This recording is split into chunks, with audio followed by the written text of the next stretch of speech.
दिवाळी पहाटच्या निमित्ताने सर्वजण जातो इथं शिवनेरीला। सर्वप्रथम शिवरायांना वंदन करण्यात आले आणि शिवछत्रपतींचे सर्व मावळे निघाले ते शिवजन्मस्थान किल्ले शिवनेरी पाहायला। पण फक्त एवढंच उद्दिष्ट नव्हतंच, तर हिंदू धर्माची जी धार्मिक ठिकाणं आहेत त्या पाठीमागची शास्त्रीय मीमांसा समजावून घेणे हे प्रमुख उद्दिष्ट शिवप्रेमी शिवभक्त मित्रमंडळाचं। प्रत्येकाला उत्सुकता होतीच पुढील कार्यक्रमाची, त्याच्याकरता प्रत्येकाने स्थानपन्न होऊन घेतलं आपापल्या जागी। गाडीची ही खूप चांगली व्यवस्था शिवप्रेमी शिवभक्त मित्रमंडळाने करण्यात आली होती। प्रत्येकाच्या चेहऱ्यावर उत्साह नुसता ओसंडून वाहत होता। अगदी पाटेचा प्रवास, तोही फणसाडच्या वन्यजीव अभयारण्यातून अभयारण्याचं विविध रूप निहाळतच आमचा प्रवास चालू होता। पहिला स्टॉप घेतला तो मंडळाचे अध्यक्ष श्री नाथाभाऊ गिरणेकर यांच्या सासूरवाडीतील मंदिरातील। त्यांची सोबत घेऊनच आम्ही पुढील प्रवास करणार होतो। ते आल्याबरोबर पुन्हा एकदा आमचा प्रवास सुरू झाला। आता थोडं उजाडू लागलेलं त्या उजेडात निसर्गाचे रूप आम्हाला दिसतच होती। नंतर कोलाड येथे मंडळाचे हर उन्नरी सदस्य पर्याला घेऊनच पुढचा प्रवास आम्हाला करायचा होता। देवदर्शनाला निघाला तरी पोटाची सुद्धा तुम्हाला शांत करावीच लागते। मग आम्ही प्रथम नाश्ता केला तो बुहांच्या हॉटेलात गरमागरम कांद्या पोह्यांचा। प्रवासासाठी आवश्यक असलेला अन्न आणि जलाचा साठा करून आमचा पुढील प्रवास सुरू झाला। जस्ट उजाडल्यामुळे निसर्ग खूप सुंदर दिसत होता। जस्ट उजडताच आम्ही आमच्या पहिल्या स्थानावर पोहोचलो। तो अर्थातच पालीचा बल्लालेश्वराचं मंदिर, अष्टविनायकापैकी एक। पालीच्या बल्लालेश्वराचं दर्शन घेण्या अगोदर तुम्हाला धुंडी विनायकाचं दर्शन घ्यावं लागतं। हे दर्शन घेऊन आम्ही पोहोचलो तो अष्टविनायकापैकी एक मुरुडम विनायकम म्हणून ज्याची ओळख आहे त्या पालीच्या गणपती बाप्पाच्या दर्शनाला मनोभावे त्याचे दर्शन घेतले। आमच्या प्रवासासाठी त्याच्याकडून शुभेच्छाही घेतल्या।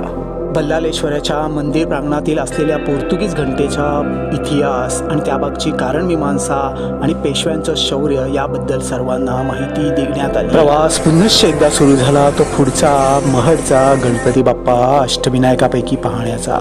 शांततेत आणि मन भावेल याप्रमाणे दर्शन दोन्ही गणपती बाप्पांची आम्हाला घेता आली। शिवप्रेमी शिवभक्त मित्रमंडळाला या निमित्ताने आमचं डेस्टिनेशन होतं ते गगनगिरी महाराजांचा मठ। अत्यंत सुंदर आणि रमणीय अशा वातावरणात हा मठ आहे।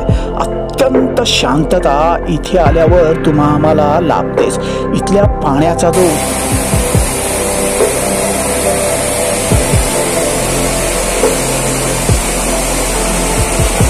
आम्हाला थांबण्यासाठी वेळ नव्हताच। आमचा प्रवास पुन्हा एकदा सुरू झाला।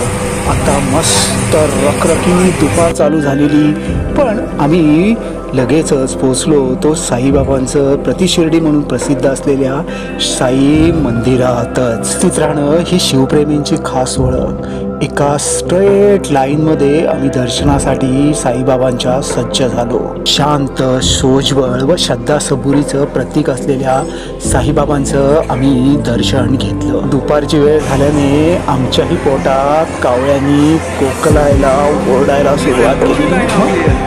साईबाबांच्याच मंदिरात भोजन भंडाराचा आस्वाद आम्ही घेतला। इथलं वातावरण अत्यंत सुंदर व पिवळा सोनेरी प्रकाशात जे भोजन झालं ते अप्रतिम दैवी साक्षात्कारच।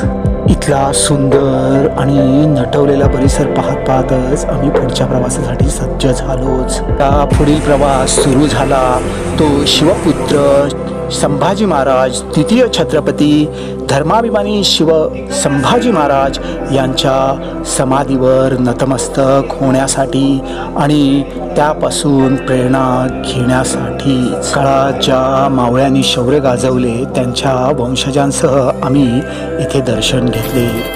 छत्रपती पुत्र संभाजी महाराज यांच्या स्मृतिस्थळावर शिवप्रेमी शिवमर्दानी आखाड्याची ओळख असलेल्या मर्दानी खेळाचंही प्रात्यक्षिक आम्ही इथे केलं आणि शिवपुत्र संभाजी महाराज यांच्यापासून धर्माची प्रेरणा घेतली। या ठिकाणी मर्दानी खेळाचं प्रदर्शन केलेल्या सर्व बहादूर खेळाडूंचं सन्मान इथे स्थानिक कमिटीतर्फे आमच्या दोन्ही मंडळाचा इथे सन्मान करण्यात आला व छत्रपतींच्या समाधीला अभिवादन करून आम्ही पुढील प्रवासासाठी सज्ज झालो. हा अंधार दाटून आलेला आणि आता आम्हाला निवाऱ्याची सोय करायची होती. मग ओझर येथे पोहोचून तिथल्याच भक्त निवासात आम्ही रूम्स बुक केल्या आणि लागलो भोजनाच्या तयारीला. अष्टविनायकापैकी एक प्रसिद्ध तीर्थक्षेत्र असलेल्या विघ्नेश्वर मंदिरात ओझरमध्ये आज आम्ही आहोत. सकाळी अष्टविनायकापैकी एक ओझरच्या सुंदर मंदिरासमोरील रांगोळीने आमच्या दिवसाची सुरुवात झाली. दिवाळी पहाटची. विघ्नेश्वराचं मंदिर अत्यंत सुंदर आणि दगडी काम आहे. नक्षीकामही खूप सुंदरच आहे. मी शिवभक्त मित्रमंडळाच्या पूर्ण याचं जर सर्वात महत्त्वाचं वैशिष्ट्य कुठलं असेल तर मला अष्टविनायक असू दे, धार्मिक स्थानं किंवा ऐतिहासिक स्थानं यांचं खूप चांगल्या शांतपणे आणि मनसोक्तरित्या दर्शन घेता आलं हे महत्त्वाचं. इथलं मंदिरही खूप सुंदर आहे. इथलं काम तर अक्षरशः अप्रतिम आहे. हे मंदिर ऐतिहासिकदृष्ट्या आणि धार्मिकदृष्ट्याही खूप महत्त्वाचं. यातली बरीचशी मंदिरं आहेत अष्टविनायकापैकी ही पेशव्यांनी पुन्हा एकदा त्यांचा जीर्णोद्धार केलेला आहे. या मंदिराचं वरचं कळसाचं काम ही खूप सुंदर आहे. पण आम्हाला आता निघायला हवं. आम्हीही मग आमचं मेन डेस्टिनेशन शिवजन्मस्थान शिवनेरीकडे प्रस्थान केलं. तिथला निसर्ग खूप छानच आहे. छत्रपती शिवाजी महाराज की शिवभक्त मित्रमंडळाचे सर्व मावळे शिवजन्मस्थान अर्थातच शिवनेरीचा गड चढू लागले. सभोवतालचा निसर्ग, शिवनेरीचं प्रत्येक दरवाजाचं बांधकाम, एकूण शिवनेरीवर 7 दरवाजे आहेत. या प्रत्येक दरवाजाचं स्वतंत्र असा अस्तित्व आहे, स्वतंत्र असा इतिहास आहे, स्वतंत्र असा कारागीर आहे, स्वतंत्र अशी कार्यपद्धती आहे. वर जाण्याचा हा प्रचलित रस्ता, पण इतिहास काळात जो दगडात कोरलेला कातळात कोरलेला रस्ता होता तो कसा होता हेही या प्रसंगी प्रत्येक शिवप्रेमीला दाखवण्यात आले. शिवनेरीवरील 7 दरवाजे, त्या प्रत्येक दरवाजाचं संरक्षणाच्या दृष्टीतून महत्त्व, त्याची बांधणी आणि ती कशावरून आणि कोणी केली याबाबत प्रत्येक सविस्तररित्या समजावण्यात आलं. शिवनेरीवर आढळणारे विविध बांधकामासाठी आवश्यक साहित्यांचीही या प्रसंगी उजळणी करण्यात आली. रस्त्याचं बांधकाम कसं झालं असेल या बाबतीत सविस्तररित्या योग्य उदाहरणासह शिवप्रेमी शिवभक्त मित्रमंडळांना सांगण्यात आले. डोळसपणे कसा पाहायचा, तिथली बांधकामं कशी पाहायची, त्याच्यावरनं काय अंदाज बांधवायचा, तिथल्या निसर्गाचा उपयोग शिवछत्रपतींनी संरक्षणासाठी आणि मुघलांशी लढण्यासाठी कशा प्रकारे केला याच्याबाबत पुन्हा एकदा उजळणी करण्यात आली. पुन्नरमधील शिवनेरीवरील पवित्र वास्तू जिथे शिवछत्रपतींचा क्रांती सूर्याचा जन्म झाला, ज्यांनी मुघली जुलमी आणि अत्याचारी पराग्रही दुराग्रही सत्ता उखडून टाकली. याच ठिकाणी मुघलांचा कर्दनकाळ जन्माला आला, ज्यांनी पूर्णपणे मुघली इस्लामिक सत्ता फेकून दिली आणि हिंदवी स्वराज्य स्थापन केली. ती हीच जागा, हे स्थान डोळ्यात साठवतच आणि शिव छत्रपतींचं नामस्मरण करत आम्ही पुढे चाललो. पुढचं ठिकाण होतं ते लेण्याद्री, अर्थातच गणेश लेणी. सर्वात महत्त्वाचं, अष्टविनायकापैकी फक्त एकच गणपती बाप्पा असा आहे जो उंच डोंगरावरती आहे, तो हा लेण्याद्रीचा गणपती बाप्पा. काही विशिष्ट लोकांचा असा आक्षेप आहे की ही म्हणे फक्त बुद्ध लेणी होती, त्याच्यामध्ये गणपती बाप्पा बसवला, पण तो कसा नाही याबाबतही उचितरित्या मार्गदर्शन सर्व शिवप्रेमी शिवभक्तांना करण्यात आले. त्याचबरोबर लेणी कशी पाहायची, त्याच्यात कोणत्या गोष्टी असतात याबाबतही मार्गदर्शन करण्यात आले.